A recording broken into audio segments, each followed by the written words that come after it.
اور وہ رکا اس نے اپنے جو تھا نا حکیم شمائل کو دے دیا اور اسے کہا کہ اگر آپ صلی اللہ علیہ وسلم آپ کی زندگی میں تشریف آور ہوں تو یہ رکا انہیں دے دیجیے گا، اگر آپ بالفرض آپ کی زندگی میں تشریف آور نہ ہوں تو یہ اپنے بڑے بیٹے کو دے دیجیے گا. اور اسی طرح حاضر کے آج یہ رکا چلتا چلتا حضرت ابو ایوب انصاری کے پاس پہنچ گیا. اور آپ کے علم ہے کہ ہجرت کے وقت آپ کی اونٹنی اسی وجہ سے حضرت ابو ایوب انصاری کے گھر کے سامنے بیٹھی تھی کہ رکا وہ آپ کو دیا جانا تھا، اور رکا آپ کو دیا گیا اور حضرت علی نے پڑھ کر سنایا تو وہ رکے کے جواب میں آپ نے السلام علیکم پھر وعلیکم السلام جا کی کہا. نیکسٹ جو بک ہے آپ کی یوتھ آف اسلام، اس کے بارے میں جاننا چاہوں گا کہ اس میں کیا آپ نے جو لکھا ہے کس ٹاپک پہ؟ یہ اس میں پوئٹری ہے، ماشاءاللہ میں 4 زبانوں میں شاعری کرتا ہوں، انگلش، اردو، پنجابی اور عربی میں.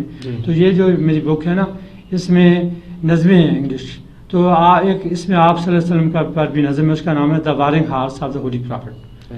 تو اس میں یہ ہوا تھا کہ آپ خواب میں میرے تشریف آور ہوئے تھجر کے وقت. تو میں چھت پر سویا ہوا تھا تو کوئی بزرگ مجھے کہہ رہا ہے کہ آپ کہیں یا محمد.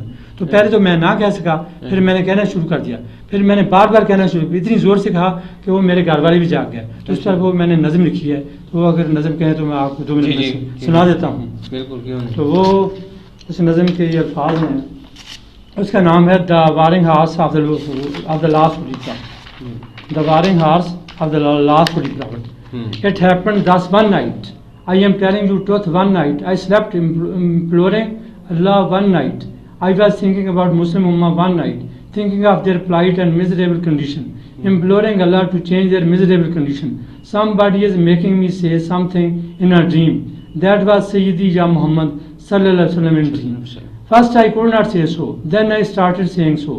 I said once, I said twice. Then I said thrice. Thrice I said with full force. Then I thought, as Muhammad sallallahu alaihi wasallam is coming.